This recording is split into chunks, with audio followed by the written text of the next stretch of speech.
Ah. Sister? I spotted someone who looked like my sister at the shopping mall and couldn't help but call out to her. She tried to walk past me, ignoring me. It has to be her. That person is definitely my sister. She has a mole under her eye.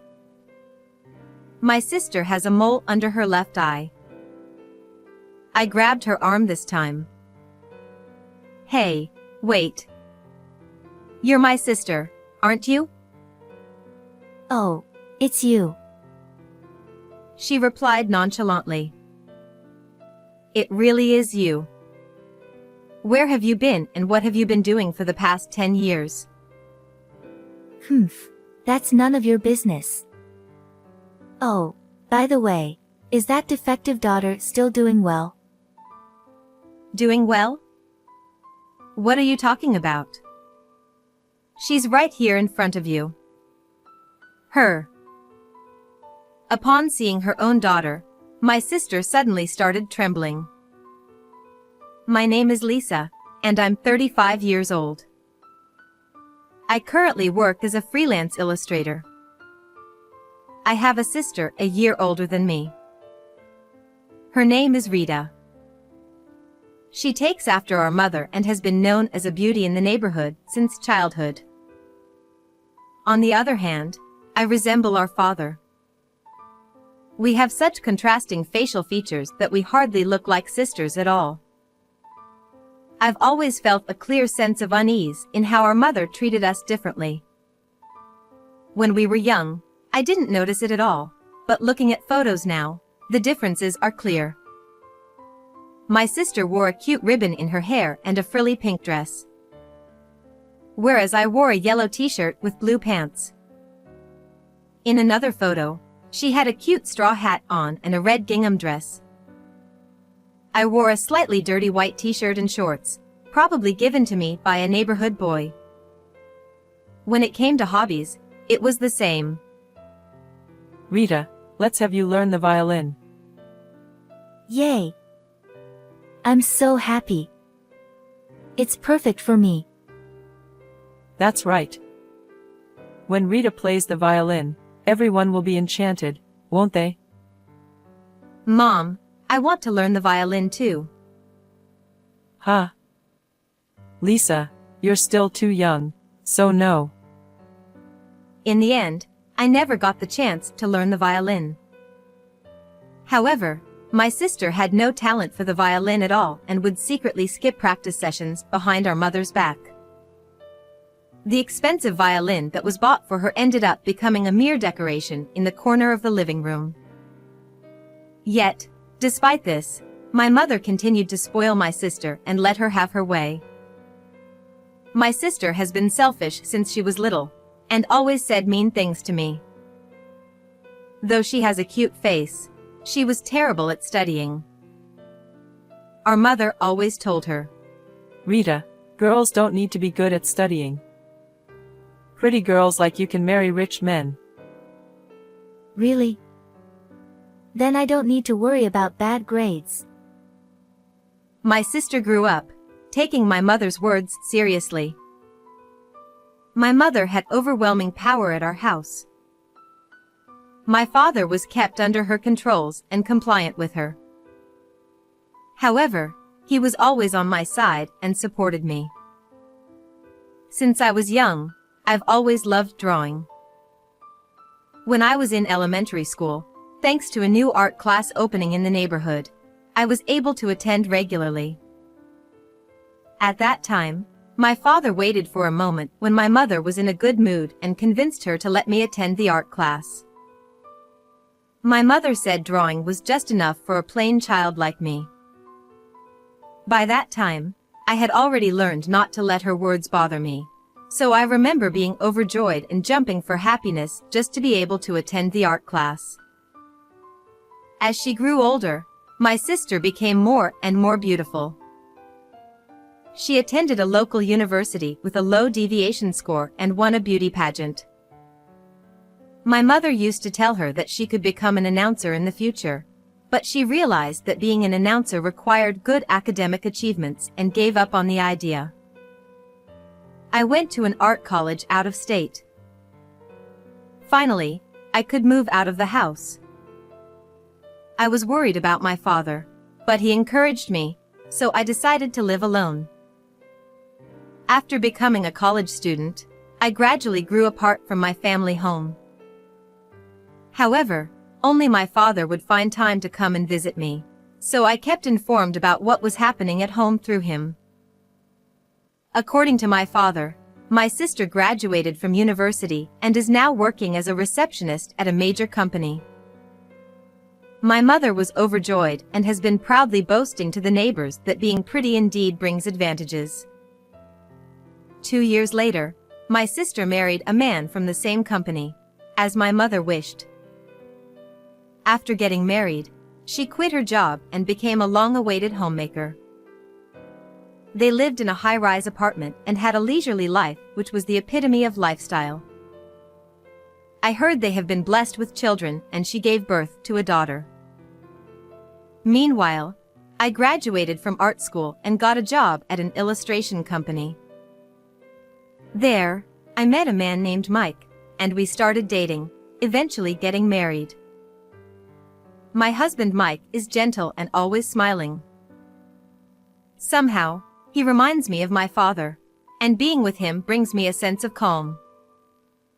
Half a year after getting married, I became pregnant. We welcomed a baby girl into the world. We named her Tina.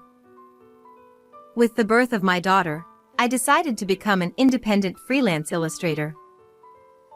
Our family of 3 was leading a happy life together. When my daughter turned 1, I received a phone call from my sister out of the blue. It had been a while since we saw each other. I nervously picked up the phone, wondering what she could possibly want. Lisa, how have you been? It's been a while. I've been good. What's up all of a sudden? I just gave birth to my second child, but my older one is going through a terrible tantrum phase and driving me crazy. She never listens to me anymore, and honestly, she's not adorable at all. Oh, you had your second child? I didn't know. Congratulations. Oh, that doesn't matter right now. Hey Lisa, can you take care of my older child? Just for a little while. Tina is still not even 1 year old. I can't handle 2 kids. Why don't you ask Mom? Oh, no, Mom is too old to take care of grandchildren. Just for 2 or 3 days, please. But, I need to discuss this with my husband first. I can't make this decision on my own. Lisa, you're the only one I can rely on. Please consider it positively. Despite my concern for my niece, I had no intention of taking care of her. The next day, without any prior notice, my sister came to my house. When I checked the intercom, I saw her standing there with a baby in a carrier. I was surprised, and I opened the door, and then I found there was also a little girl holding my sister's hand. My sister boldly entered the house. This is her. Her name is Luna. She's 2 years old. Luna, who my sister introduced, kept her head down. I'll come pick her up in 2 or 3 days. Oh my God. She really is driving me crazy. Hey, don't be selfish. I haven't agreed to this yet. Come on. It's just for 2 or 3 days. And as she looked at the baby in her arms, my sister said, The younger one is quiet and adorable. And her face is pretty, unlike Luna's, don't you think? I was speechless and couldn't believe what I was hearing. When I looked at Luna's face, I found it hard to refuse. My sister started to get ready to leave. Luna didn't follow her mother. All right. but just for 2 or 3 days. I told my sister quietly so that Luna wouldn't hear, and I reluctantly agreed to take care of Luna. Luna's change of clothes and diapers are in her backpack. Alright then, good luck. Lucky me, I can finally relax without Luna around. She left without saying a word to Luna. Meeting my sister after a long time, I weakly smiled at how she hadn't changed at all. She really is like Mom, I thought, and I couldn't help but see similarities between Luna and myself. I glanced over at Luna and saw her playing house with Tina. I joined them and started playing together with them. Then I noticed that Luna was playing hesitantly, as if she was trying to gauge my feelings. Luna, you can play with whatever you like. Luna looked down and avoided eye contact with me. For today, I decided to quietly observe Luna from a distance. Throughout the day, Luna did not leave Tina's side. I told my husband beforehand about Luna over the phone. He came home with snacks for both of them. I'm home. Luna, Tina, I got some treats for you. My husband returned with a smile brighter than usual, and upon seeing the snacks in his hand, Luna's eyes sparkled with joy. Thank you. This was the first time I heard Luna's voice. My husband looked at me and smiled warmly. Since I had talked to my husband about my sister and mother, he must have understood my feelings. Mike, I bet you were surprised by all this. I'm sorry for taking Luna without discussing it with you. Lisa, it's okay. You don't need to apologize. Tina looks happy to have an older sister, don't you think? I don't mind taking care of Luna.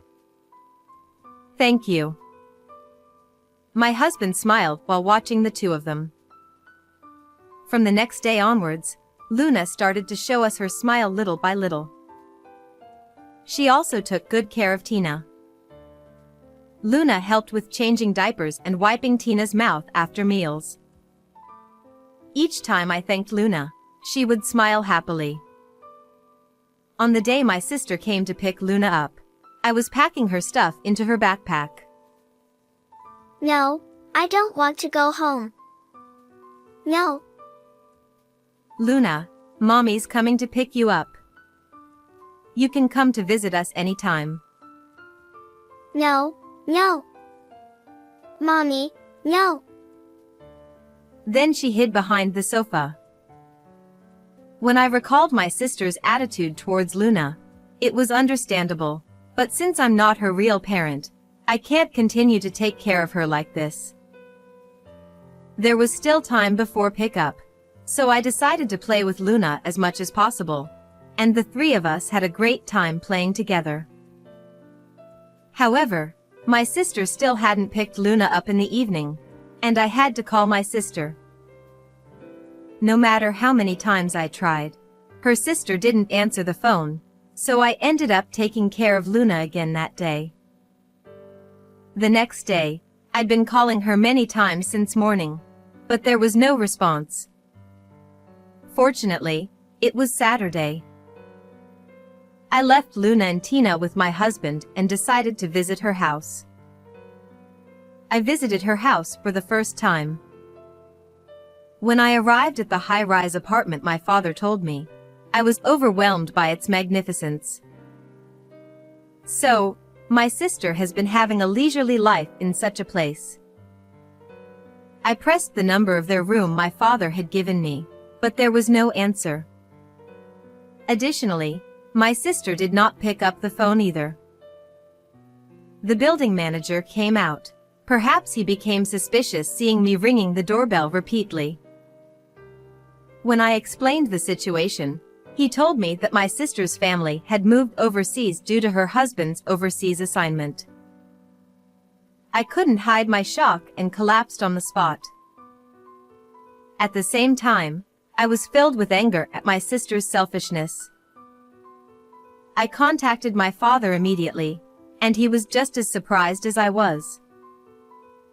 It seemed my sister had not visited our parents' home at all since her marriage and had become estranged from our mother. I hurried home and explained everything to my husband. There's no use in worrying. We'll take care of Luna. Your parents are elderly, and it would be difficult for them to look after her. Besides, I noticed today that Tina and Luna get along very well. You're right. Luna was very reluctant to go back to my sister's place. If you're okay with it, Mike, then let's do it. Seeing my husband calmly talking with a smile as usual, I regained my composure. We decided to talk to Luna. Luna couldn't understand the complexities of the situation, but she was overjoyed about staying with us instead of going back to her mom. She ran around the house, expressing her happiness. Luna, as if she was our own child, grew up healthy. Contrary to what my sister had warned, Luna didn't cause any trouble at all. Though she acted like a spoiled child sometimes, she was a very endearing child. It seemed Tina considered Luna as her real sister. The two of them are inseparable, doing everything together just like real sisters. I watched over them with a warm smile, touched by their bond. When the two of them were in elementary school, while we were out shopping, we were approached by someone. It was what is commonly known as a scout. They asked if Luna and Tina would be interested in modeling. Indeed, the two of them are known for their pretty appearance among mom friends and neighbors. On top of that, they have small faces, long legs, and a slender model-like physique. When I asked them if they wanted to try modeling, both of them said they would give it a try if they could do it together. I signed a contract with the agency under the condition that it wouldn't interfere with their school life, ensuring it was manageable for them. They started their modeling work only on school breaks. At first, they appeared small at the bottom of pages, but as they gained popularity, they eventually made it to the cover of magazines. However, Luna and Tina remained unchanged from before they started modeling. They never showed any air of superiority. At school, they remained just typical elementary school students. After school, they played with friends at the park, mimicked their favorite idols by dancing, and so on. 10 years had passed since my sister went missing, and this happened when Luna was in 6th grade. I took Luna and Tina to the shopping mall to watch a movie. It was an anime film that we had promised to watch together. Something happened when we were going to their favorite shop to buy stationery after we left the movie theater. I passed by my sister. She had no makeup on, and her hair was messy. She was dressed in a sweatsuit, and was completely different from how she used to look. But, she was definitely my sister. Ah. Sister? I couldn't help but call out to her. She tried to walk past me, ignoring me. It has to be her. That person is definitely my sister. She has a mole under her eye. My sister has a mole under her left eye. It seemed like she noticed me too. I grabbed her arm this time. Hey, wait. You're my sister, aren't you? My sister turned around with an annoyed look on her face. Oh, it's you. I didn't notice. It really is you. Where have you been and what have you been doing for the past 10 years? Then she responded grumpily. Humph. That's none of your business. Oh, by the way, is that defective daughter still doing well? Doing well? What are you talking about? She's right here in front of you. Her. Upon seeing her own daughter, my sister suddenly started trembling. What? You're Luna. You've grown so beautiful. You've become just like me. Oh, wait, are these two Luna and Tina, the models? Their names are the same, and I was impressed to see there's also such a pretty Luna. I never knew that model was my Luna. What a surprise. My sister pulled her face. Anyway, why didn't you contact me all this time? You disappeared without saying anything. I even went to your apartment. Then they told me you went overseas. Do you have any idea how Luna has been feeling all this time? It's terrible. Fine, I get it. If you insist, I'll take Luna home. My sister looked sulky as she tried to take Luna's hand. However, Luna brushed her hand away. You're not my mom. Don't be selfish. I don't remember your face, your voice, or anything about you. That makes sense. Since Luna was 2 years old, I raised her just like I did Tina, treating them equally like sisters. Now, Luna calls me mom. We left my sister and went home that day. However, starting from that day, I received calls from my sister every day. My sister said she wanted to take Luna back. I wanted to prioritize Luna's feelings, so I asked her what she wanted to do, and then she said she wanted to stay with us and refused to go back to my sister. I told Luna's feelings to my sister. She became furious and ambushed Luna on her way home from school, trying to take her away forcibly. Luna screamed loudly, calling for help. My sister was taken away by the police who happened to pass by. She only received a stern warning that day, but her actions escalated further. She started to follow Luna, engaging in behavior reminiscent of stalking. Furthermore, she spread rumors to the neighbors that I had kidnapped Luna, which was completely untrue. Unable to tolerate it any longer, I visited a law firm and decided to sue my sister. I accused her of child neglect for the past 10 years and defamation against me. As a result of the trial, I won the case, and my sister avoided a prison sentence but was ordered to pay a fine. According to the lawyer, my sister's husband's company went bankrupt, which forced them to return to the country a year ago. He didn't receive any severance pay, and now they both are working as part-time cleaners. After that, I cut ties with my sister. I adopted Luna, and she officially became my daughter. Since I had been raising her like my own daughter, our life hasn't changed at all. We'll continue to live happily together as a family of 4, just as we always have.